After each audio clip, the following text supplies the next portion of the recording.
네, 금방 끝납니다. 오늘 네 문제밖에 안 되니까. 오늘 시작 찬송이 왜 누가 잘못했지? 연합제 내가 잘못 알려줬나? 자기 잘못 썼나? 시작 찬송. 아니 찬송가를 내가 한번 카톡 봐보세요. 몇 장을 써줬는가?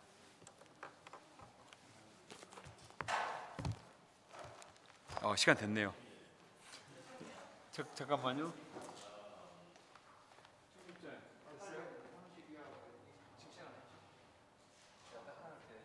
오케이. 자,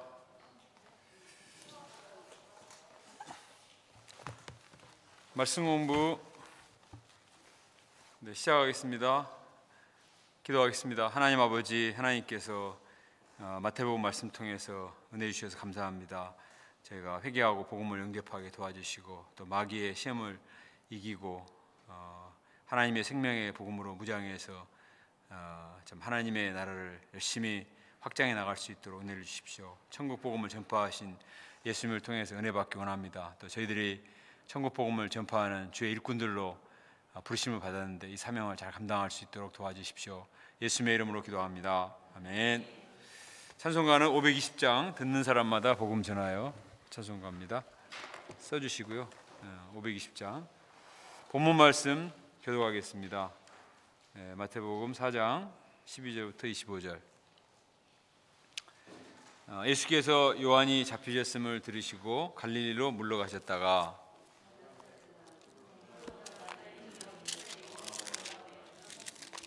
이는 선지자 이사야를 통하여 하신 말씀을 이루려 하심이라. 일러스되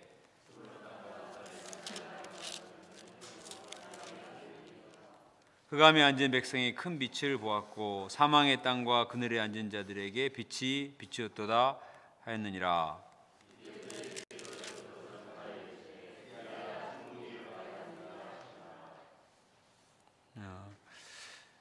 갈릴리 해변에 다니시다가 두 형제 곧 베드로라는 시몬과 그의 형제 안드레가 바다에 그물 던지는 것을 보시니 그들은 어부니라.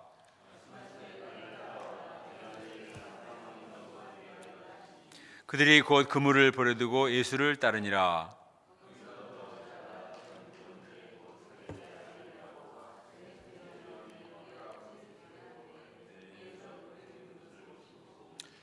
그들이 곧 배와 아버지를 버려두고 예수를 따르니라.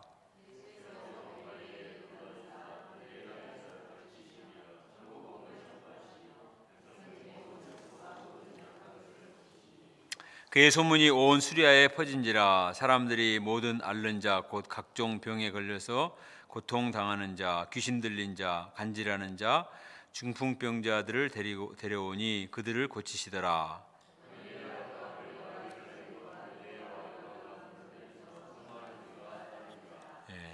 23절 말씀 같이 읽어보겠습니다. 시작. 예수께서 온 갈릴리에 두루 다니사 그들의 회당에서 가르치시며 천국 복음을 전파하시며 백성 중에 모든 병과 모든 약한 것들을 고치시니. 오늘 우리가 주일 예배 드린 말씀 4장 전반부에서 이제 예수님이 마귀의 시험을 이기시고 어떻게 보면 이제 통과 의례로 이 마귀의 시험을 이기셔야 이제 복음 역사를 시작하실 수 있기 때문에 이 마귀의 시험을 이기신 것은 굉장히 큰 사건이죠. 앞으로도 이제 마귀가 여러모로 방해하고 또 유혹에 올 텐데 예수님이 기선을 제압하셨기 때문에 이제 본격적으로 하나님의 천국 역사가 이제 진군해 나가는 그런 것을 볼 수가 있습니다. 그래서 그 예수님이 행하시는 역사가 천국 복음을 전파하시는 내용하고 그 다음에 그 18절부터 22절은 제자들 부르시는 내용이죠. 예수님은 처음부터 하나님 나라 천국 공동체를 이루기 원하셨습니다. 그래서 그 공동체에는 일꾼이 필요하잖아요. 그래서 그 일꾼들 제자들을 부르셔서 그들과 함께 복음 역사를 이루어 나가시는 것이 나오고 그 다음에 이제 23절부터 25절은 예수님께서 많은 병자들을 고치시고 또 수많은 무리들을 주님께로 인도하는 그런 내용이 나옵니다. 그래서 굉장히 역동적으로 하나님의 역사가 이제 이루어져 나가는 것을 볼 수가 있죠. 1번 문제 보면 예수님은 요한이 잡힌 후에 어디로 가셔 사셨습니까? 세례요한이 3장에서 우리가 배운 것처럼 그 회개의 복음을 전파하고 굉장히 사람들에게 큰 영향력을 미쳤는데, 세례요한이 그 바리새인과 사두개인들한테 독사의 자식들아 이렇게 종교 지도자들의 죄를 책망했잖아요. 근데 왕의 죄 문제에 대해서도 세례요한은 침묵하지 않았습니다. 그래서 그 헤롯 안티파스가 당시에 이제 갈릴리 지방을 통치하던 분봉왕이었는데 굉장히 음란했죠. 그래서 동생 빌립의 아내 헤로디아를 아내로 맞이한 것을 세례요한이 죄로 지적을 했습니다. 그래서 그냥 헤롯이 화가 나가지고 감옥에 가두었다가 결국 나중에 못 베어 죽이죠. 지금은 이제 일단 잡혔을 상태, 감옥에 갇혔는데 이때 예수님이 뭘 하셨는가? 갈릴리로 물러가셨다고 했습니다. 우리가 이 부분만 보면 왜 예수님이 요한 구명운동을 안 하시는가? 좀 갈릴리 저 먼 곳으로 북쪽으로 가신 것을 보고 좀 의아하게 생각하기 쉬운데, 사실 나중에 이제 거기서부터 쭉 예루살렘에 올라오시면서 계속 십자가 죽으실 것을 말씀하시거든요. 예수님이 죽음을 두려워했다고 볼 수는 없어요. 단지 이제 하나님의 뜻을 행하시기 위해서 거기 이제 14절에 보면 이는 해가지고 이사야를 통하여 하신 말씀을 이루려 하십니다. 하나님의 뜻을 이루시기 위해서 이제 갈릴리로 가신 거죠. 그리고 이제 이렇게 하신 데는 무슨 뜻이 있는가 이렇게 했는데, 그 이사야 말씀이 이사야 9장 1, 2절 말씀이죠. 스불론 땅과 납달리 땅과 요단강 저편 해변길과 갈릴리여 흑암에 앉은 백성이 큰 빛을 보았다 이렇게 말씀하셨는데, 이 갈릴리 지역 스불론과 납달리 지역 이쪽은 이스라엘 저기 옛날 북이스라엘 지역 변방 지역이죠. 그래서 이스라엘 백성들이 아수르에게 망했을 때 많은 사람이 아수르로 끌려가고 또 아수르 사람들이 거기 와서 살고 이렇게 해가지고 혼혈이 돼버리고, 그래서 아주 무시받는 변방 지역이었습니다. 근데 예수님이 그곳에 가셔가지고 갈릴리 가버나움 쪽 가셔가지고 사역을 하신 거예요. 예수님이 태어나신 곳은 어디죠? 베들레헴이죠. 그 예루살렘 옆에 베들레헴에 태어나셨고, 자라나기는 나사렛에서 자라나셨어요.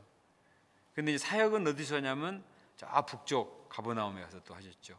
그러니까 이제 태어난 곳과 자라는 것은 남쪽 유다 지방이었는데 사역은 또 북쪽 가버나움 지에 가서 하셨거든요.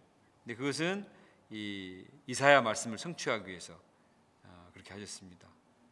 왜냐하면 이 스불론과 납달리 땅, 요단강 저편 이 지역이 이방의 갈릴리라 그랬잖아요.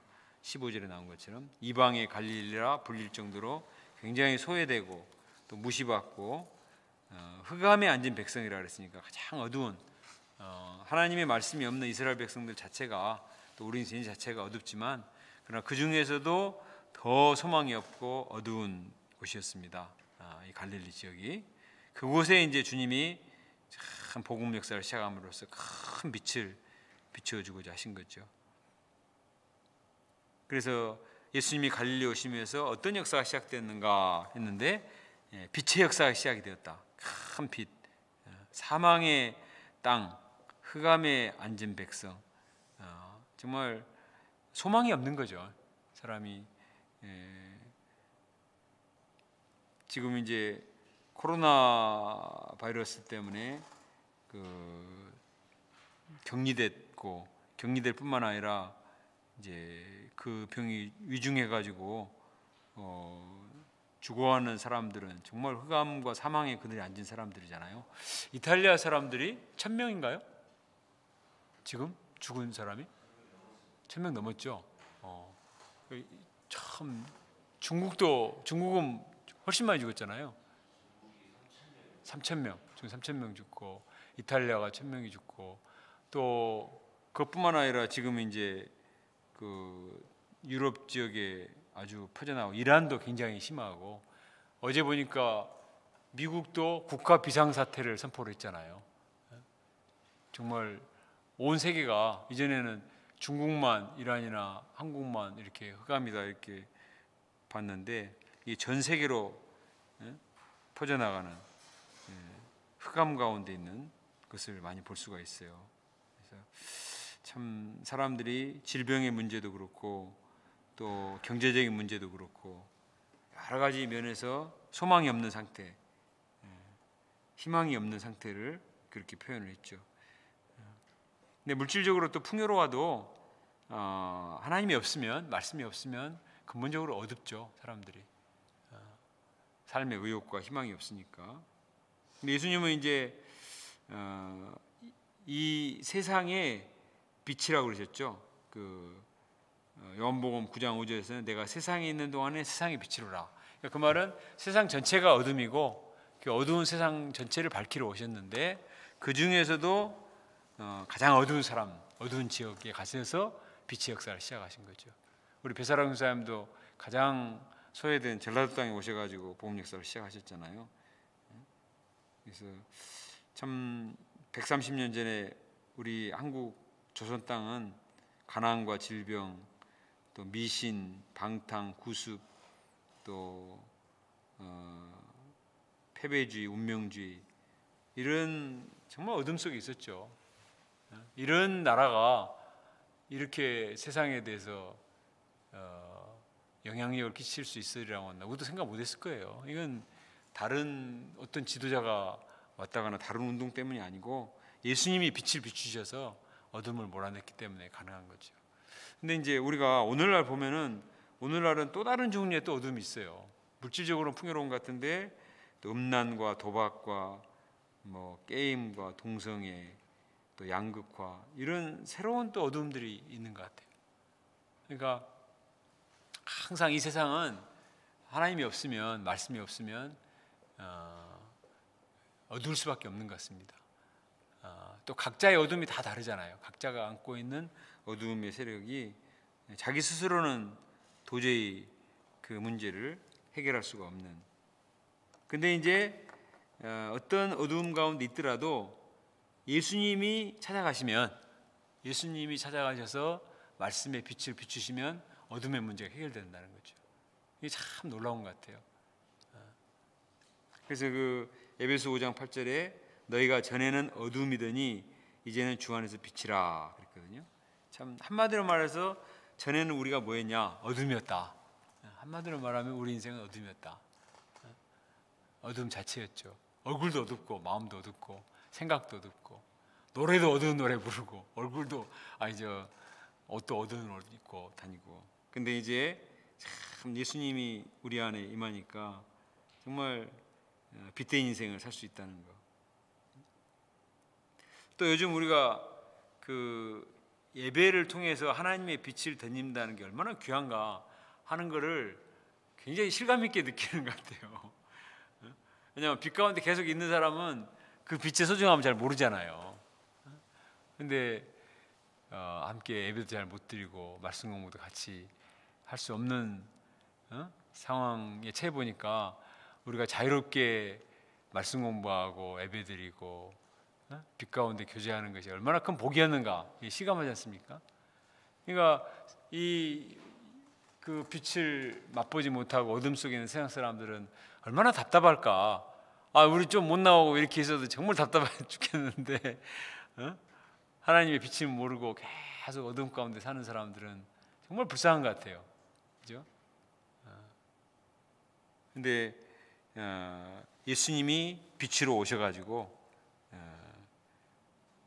우리 각자에게 빛을 비추죠. 아까 제가 메시지에도 썬다싱 얘기를 했는데 인간적으로는 그렇게 부잣집 아들이고 뭐가 어두울까 싶지만 자기 인생 문제가 해결이 안 되니까 그냥 자기 언제까지 저기 안 하면 나는 자살하겠다 이렇게 생각하고 있었는데 참 하나님이 빛으로 임하셨잖아요. 그래가지고 예수님 만나서 빛의 사도가 됐죠.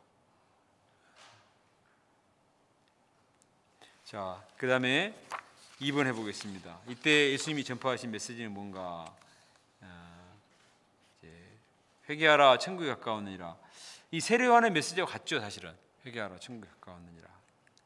근데 이제 세례 요한의 메시지는 천국이신 예수님이 오실 마음의 준비를 하는 것이고, 예수님은 진짜 오신 거죠. 천국 자체이신 예수님이 오신 거죠. 그러니까 훨씬 더 급박한,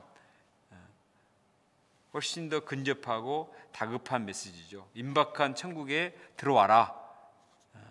세례 요한은 천국에 들어갈 준비를 하라, 그런 측면에서 회개를 촉구했다면, 예수님은 이제 천국이 문 앞에 와 있으니까 회개하도록, 혹시 요한의 메시지 통해서 회개를 못했더라도 이제라도 회개하면 천국에 들어갈 수 있다 하는 것입니다. 그래서 참 예수님이 만난 사람들이 참 많은데, 그 요한복음 4장의 사마리아 여인도 그렇고, 또 마가복음 2장의 세리 레이도 그렇고, 삭개오, 또 요한복음 8장의 가늠하다 잡힌 여인, 또 그 십자가상의 강도, 다 죄인들이죠. 이 사람들은 천국에 들어갈 자격이 없는 사람들이에요, 사실. 근데 그들이 회개하면 다 천국에 임하는. 삭개오도 가장 당시에 천국에 들어갈 수 없는 그런 죄인 중에 죄인이라고 생각했는데, 예수님이 그를 신방하시고 오늘 이 사람도 아브라함의 자손이므로다, 오늘 이 사람의 구원이 임하였다 그랬거든요. 그러니까 참 세례요한 삭개오가 예수님께 나왔잖아요. 회개하고 나왔습니다. 그가 구제를 하고 또 가난한 사람에게 베풀겠다 한 뒤에 구원 임한 게 아니고, 먼저 일방적으로 그가 예수님께 나왔다. 사실은 삭개오가 예수님께 나오는 거는 바로 앞으로도 못 나왔거든요. 뽕나무 위로 나왔잖아요. 키도 작고 창피해서 바로 앞으로도 못 나오고 먼 발치 나왔는데, 그래도 그가 예수님께 나왔다는 거, 그리고 참 주님께 나가서 은혜를 구했다는 것 자체가 참 귀한 것 같아요. 먼 발치라도 나오기만 하면, 마음 문을 열고 주님께 나와서 마음을 돌이키기만 하면 천국에 임할 수 있다. 그리고 십자가 강도 같은 사람은 정말 염치 없는 사람이죠. 근데 그 사람이 그랬잖아요. 누가복음 23장 42절 보면, 예수여 당신의 나라에 임할 때 나를 기억하소서. 그 한마디 회개와 또 하나님 은혜를 구했거든요. 근데 오늘 네가 나와 함께 낙원에 있으리라. 정말 지옥에 떨어질 수밖에 없는 그런 사람이었는데, 바로 그냥 하나님께 천국으로 인도해 주시는.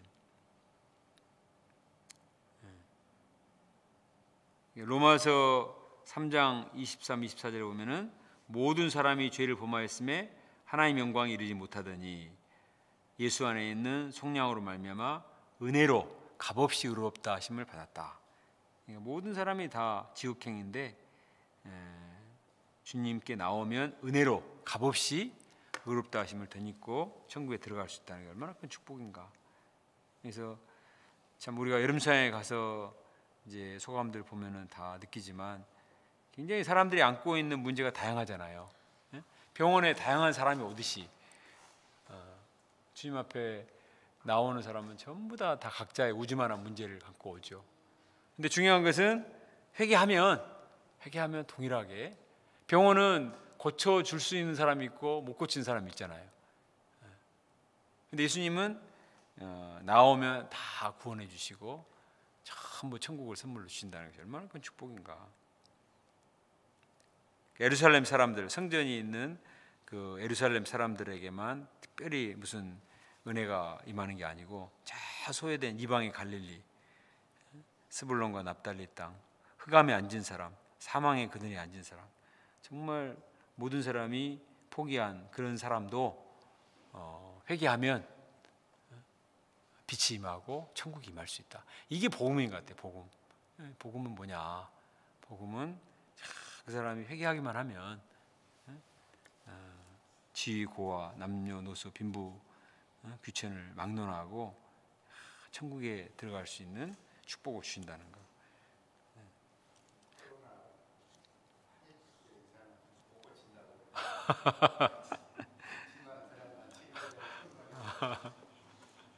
그죠? 마스크도 이제 줄 쓴 사람만 주잖아요. 약국도 항상 간다고 주는 게 아니고 요일이 있어가지고 저기 하는데, 정말 구원의 즉각성, 즉시 또 모든 사람에게만은 하나님의 은혜다. 그러니까 신천지는 거짓말장이잖아요. 뭐 13만 4천 해놓고 또 많이 모이니까 또 뭐 실적 있는 사람만 또 한다. 완전히 진짜 자기들 종으로 만들어 놓고. 근데 복음은 그게 아닙니다. 우리가 예수님을 영접하면, 회개하면 다 빛이 그러잖아요. 누구한테 비친 게 아니죠. 문만 열면 빛이 다 임하거든요. 문만 열면. 그래서 참, 제가 요즘 보면서 참 어둡기니까 빛을 찾다가 그렇게 잘못 빠진 거잖아요. 그죠? 거짓된 빛으로 나간 건데, 예수님이 참빛이라 그러셨잖아요. 또 참빛, 요한복음 1장에 뭐 참빛이 오셨다 그랬는데, 빛도 짝퉁빛이 있단 말이에요. 이게 거짓빛들, 이 마귀가 참 얼마나 진짜 거짓말장이어가지고 속이는데 명수잖아요. 근데 예수님을 통해서 참빛, 생명의 빛, 영원한 빛을 주셨다는 것이 얼마나 큰 복인가. 우리가 그 빛을 만나고 또 이제 체험했다는 게 큰 축복인 것 같아요. 근데 이제 예수님이 3번도 넘어가겠습니다. 3번에 보면은 예수님이 뭘 하셨냐면, 갈릴리 해변을 다니시다가 제자들을 부르시죠. 제자들을. 가장 먼저 하신 일이 뭔가, 베드로라는 시몬과 안드레가 그물 붓는 것을 보시고 이제 어부인데 나를 따라오너라, 이렇게 말씀하셨습니다.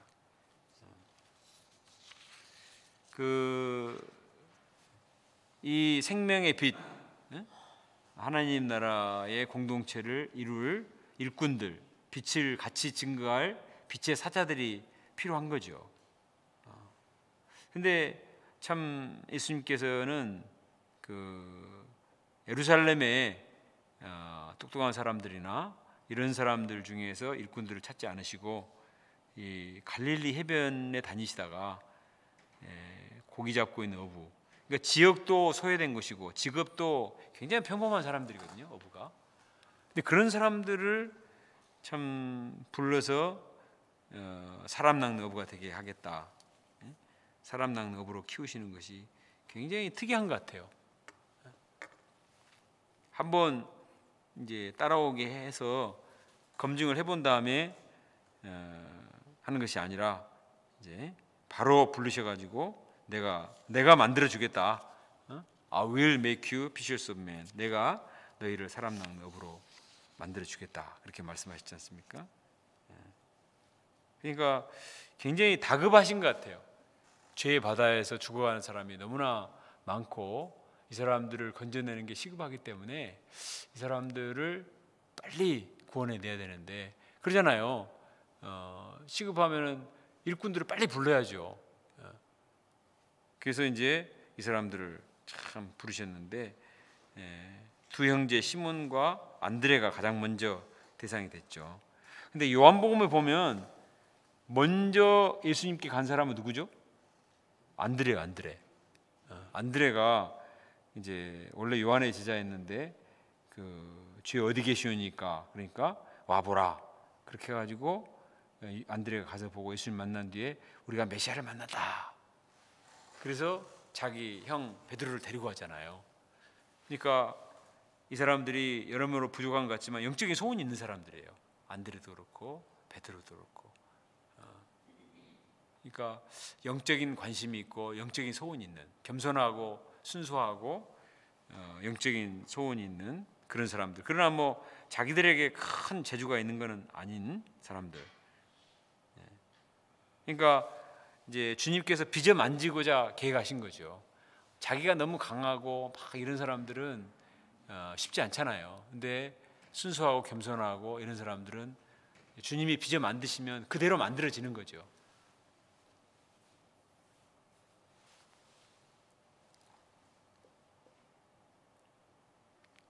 근데 19절에 보면은 나를 따라오너라 했더니 그들이 곧 그물을 버려두고 예수님을 따랐다. 지체하거나 막 계산해보고 하지 않고 참 주님이 부르셨을 때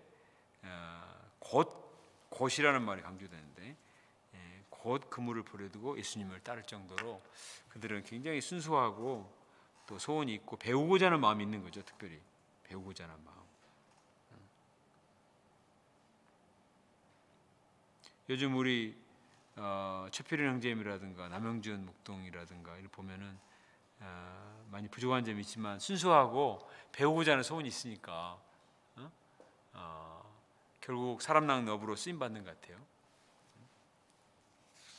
그래서 고린도전서 1장 26절로 28절에 보면은 이제 능한 자가 많지 않고 문벌 좋은 자가 많지 않다.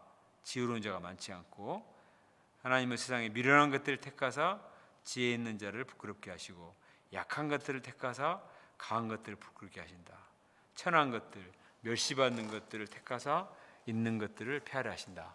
그러니까 정말 갈릴리의 천한 사람들이 갈릴리에서 뭘 선한 게 나겠냐 그렇게 했는데 그 갈릴리 출신의 베드로가 사도행전에 이 반석과 같은 기초를 이루지 않습니까? 복음 역사의 기폭제가 되고, 그러니까 복음 역사는 예수님이 하시는 거죠. 예수님이. 또 오병이어 기적 때 안드레가 자기가 뭐 기적을 한 거 아니거든요. 오병이어를 들고 나갔는데 예수님이 기적을 베푸셨죠. 그러니까 주어가 나잖아요. 내가 너희를 사람 나무가 되게 하겠다. 나를 따라오기만 해라. 그러니까 우리가 쭉 보면은 그 사람이 아무리 부족해도 꾸준히 예수님을 따르면, 그러니까 나를 따라오라는 계속적인 용법이거든요. 따랐다 안 따랐다는 게 아니라 계속 예수님을 따르고 계속 예수님을 배우면, 계속 예수님을 배우고 예수님을 닮아가고자 하면은 성장을 해요. 성장을 하는 것 같아요. 그래서 예수님이 키워주시는 거죠. 키워주시고 또 만들어주시고 나중에 정말 사람을 살리는, 처음에는 자기도 감당하지 못하는, 처음에는 고기 낚는 데만 관심 있고 다른 데는 신경을 안 쓰던 사람들이었는데 나중에는 그 사람에게 관심을 갖고 다른 사람한테 관심을 갖고, 베드로 보면은 나중에 이제 그 눈을 돌려가지고 자기 지역뿐만 아니라 땅 끝까지, 예루살렘과 사마리아와 땅 끝까지, 이 베드로가 자기 높은 자리를 찾은 것밖에 관심 없었던 사람인데 나중에 보면은 얼마나 로마의 고넬료도 돕고 또 수많은 사람들을 다 돕고 훌륭한 사도가 되잖아요. 그러니까 계속 예수님을 따르면서 예수님의 빛을 공급받기만 하면, 또 예수님이 주신 훈련을 잘 받고, 베드로가 야단도 많이 맞았잖아요. 사탄아 내 뒤로 물러가라. 오늘 말씀에 사탄아 물러가라 하셨는데 예수님이 또 한 번 그 말씀을 쓰신 대상이 베드로야. 인간적인 생각한다고. 근데 안 도망갔어. 그 말 듣고. 나 그게 정말 위대한 것 같아.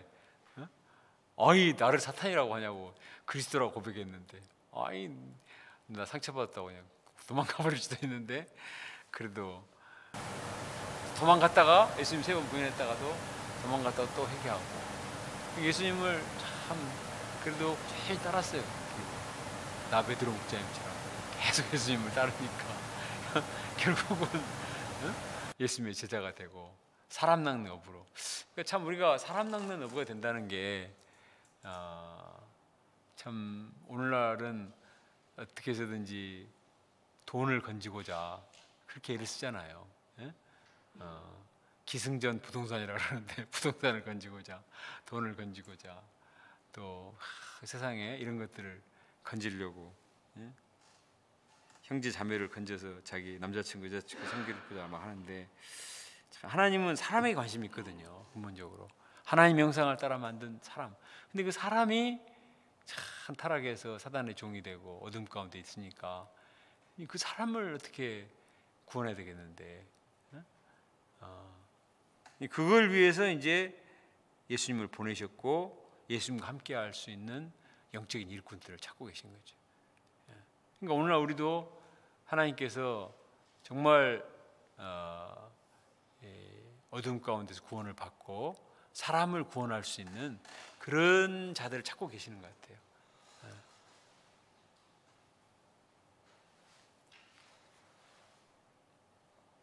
근데 이제 제자들, 이 사람들이 계속 배와 그물에게만 관심을 갖고 고기에만 관심을 갖고 고집했으면 사람 낚는 못 되죠.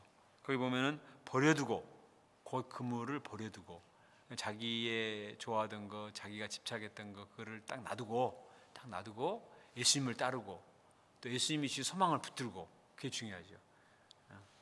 예수님을 따르고자 하고 예수님의 소망을 귀하게 생각하고, 참 나 같은 사람을 사람 낚는 어부로 부르신 게 얼마나 감사한가. 그거를 귀하게 생각하고 딱 결단하고 이제 따르기만 하면 그 뒤에는 주님이 이제 책임져 주시고 키워 주시는 거죠. 그물과 배와 아버지를 버려두고 그랬지 않습니까? 그물을 버려두고 곧 배와 아버지를 버려두고 그것보다 더 예수님께 가치를 두고. 근데 나는 그 아버지도 훌륭한 것 같아요. 이해심을 가지고 놔줬다는 거.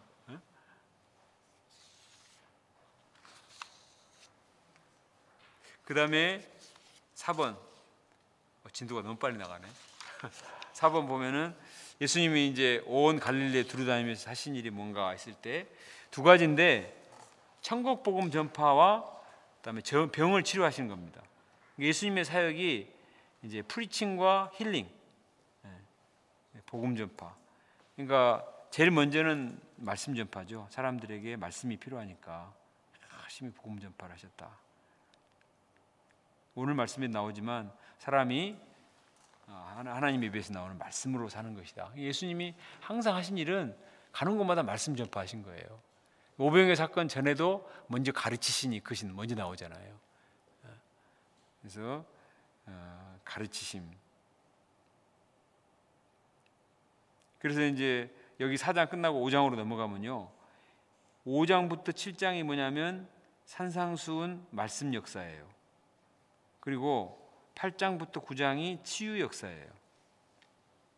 예수님이 천국 복음 역사를 이루 나가시는데 5장부터 7장이 말씀 역사, 산상본 말씀을 통해서 천국 백성이 어떻게 살아야 되는가 굉장히 자세히 가르치시고, 그 다음에 이제 실제 문제가 있는 사람들 한 사람 치료하시는 8장과 9장이 치유 역사. 오늘날에도 정말 우리에게 필요한 것이 천국 복음을 전파하는 것이다. 말씀에 대한 기갈, 사람들에게 정말 뭐가 필요한가 생각해 봤을 때 정말 오늘날 필요한 것이 말씀이다.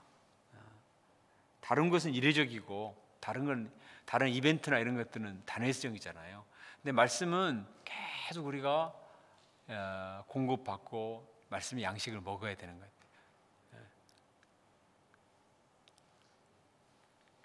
그래서 참 요즘 새벽기도 영상을 해보니까 의외로 많은 분들이 들어오더라고요. 실시간에 들어온 사람은 한 15명. 그 다음에 오후 정도 되면 한 50명 이상이 저기 봤어. 그러니까 늦게라도 말씀을 듣고자 하는, 그리고 좀 그 페이스톡으로라도 1대1 해주기를 원하고 거기서 은혜 받고. 그러니까 사람은 참 말씀을 먹어야 된다. 그리고 말씀을 먹으면 살아난다. 우리가 생각할 때는 갈릴리 변방이고 가난하니까 먹을 것만 막 해주고 바파 운동을 벌려야 될 것 같은데 예수님이. 근데 천국 복음 전파 역사를 이루셨다. 그러니까 하루에 한 끼도 못 먹고 사는 사람들이었는데 열심히 말씀을 가르쳐 주시고. 우리도 그 확신이 있어야 될 것 같아요. 듣는 자는 살아나라 그랬지 않습니까? 말씀을 들으면 살아나. 말씀을 들으면 살아나고 영이 채워지고 충족하게 될 때 그때 인간이 행복함을 느끼죠.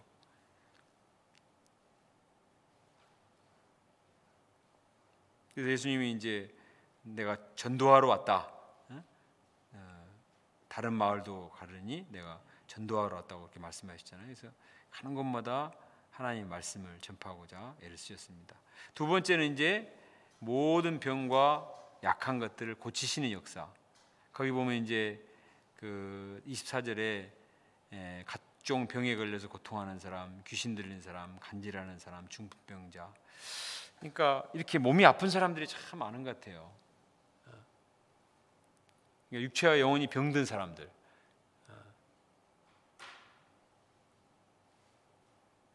왜 병이 이렇게 많을까? 보면은 병원은 안 망하는 것 같아. 병원에 가면 항상 사람이 많아요.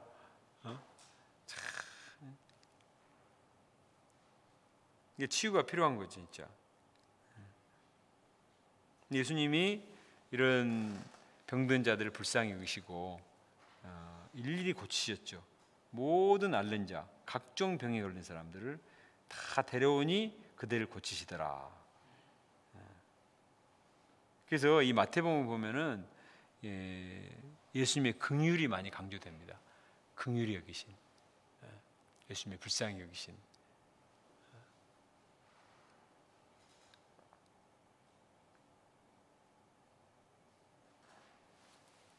우리가 잘 아는 이사야 53장 4절에도 보면 그는 실로 우리의 질고를 지고 슬픔을 당하셨거늘 이렇게 나오는데, 질고를 지고, 질고가 질병이잖아요. 질병과 고통. 예수님이 우리의 질병을 짊어지러 오셨다.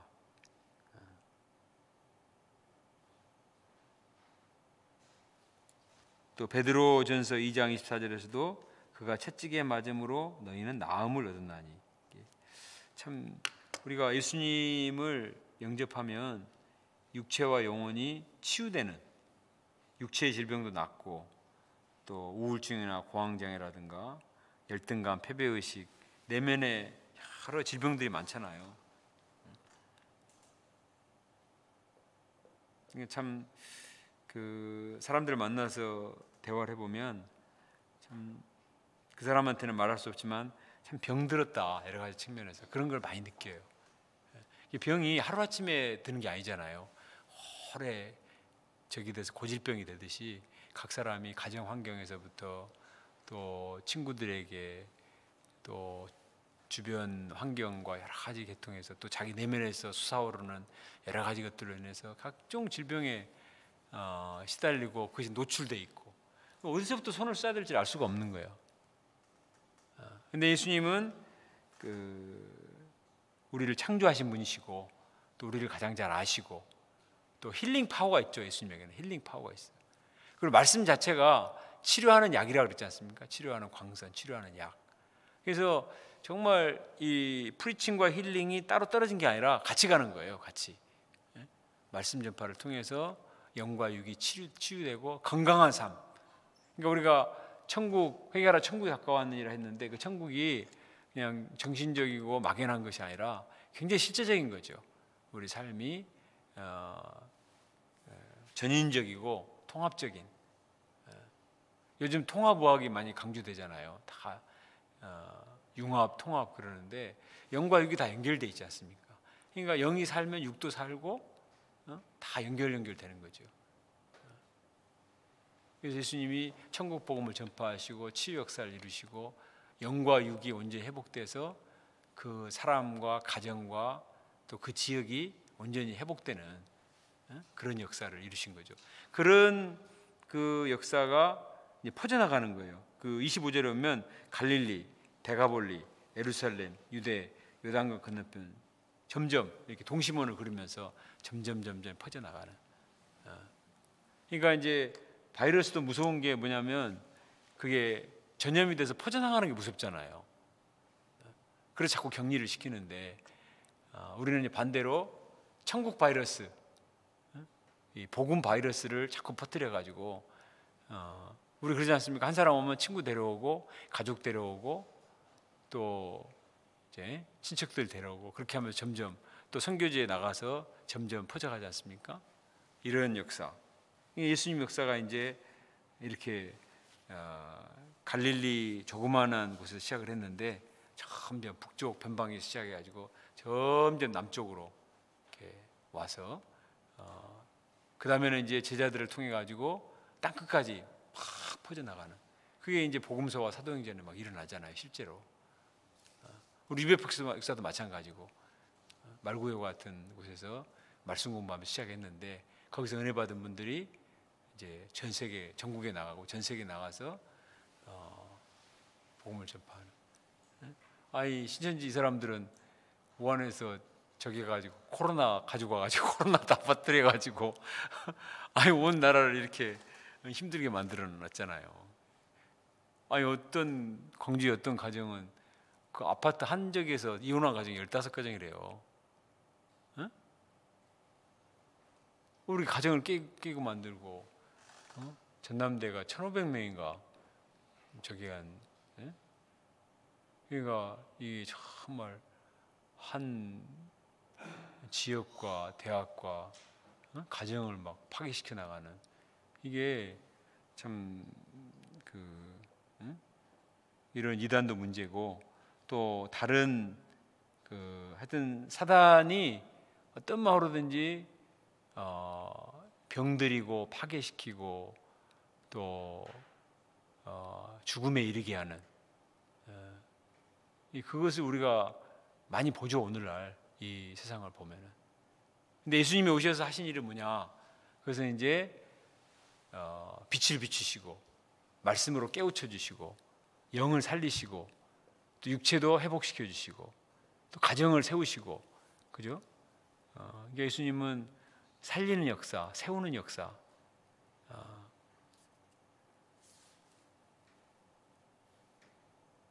이 천국 복음이 더 힘있게 우리가 전파돼야 되겠다, 그런 사명감을 느끼는 것 같습니다. 오늘날 우리가 이 세계를 체험한 사람들로서 우리가 속히 이제 예배나 모임이 정상화되어 가지고 힘있게 천국 복음 역사가 전파될 수 있도록 기도합시다. 유절 말씀 다시 한번 23절 읽겠습니다. 시작. 예수께서 온 갈릴리에 두루 다니사 그들의 회당에서 가르치시며 천국 복음을 전파하시며 백성 중에 모든 병과 모든 약한 것들을 고치시니. 하나님 아버지, 예수님께서 오셔서 이 하나님의 약속의 말씀을 성취하시기 위해서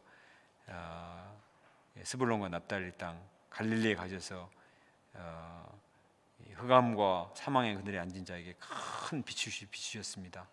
이곳에 천국 복음을 전파하심으로 소망이 없는 그들에게 천국의 소망을 심어주시고, 또 영육간에 병든 자들을 일일이 치료하시고 영육간에 회복되고 건강하게 되는 역사를 이루셨습니다. 또 이 하나님의 천국 복음을 전파할 일꾼들을 부르셨습니다. 베드로와 안드레와 요한과 야고보 등 어부들 중에서 그들을 사람 낚는 어부로 부르시고 그들을 장차 성경생이요 위대한 인류의 스승으로 키우셨습니다. 저희들도 부족하지만 우리를 구원하시고 또 사람 낚는 어부로 또 빛의 사자로 부르셨는데, 하나님의 뜻을 영접하고 우리가 이 천국 복음을 열심히 증거하고 생명의 복음을 전파해서 이 죽어가는 시대를 살릴 수 있도록 은혜를 덧입혀 주옵소서.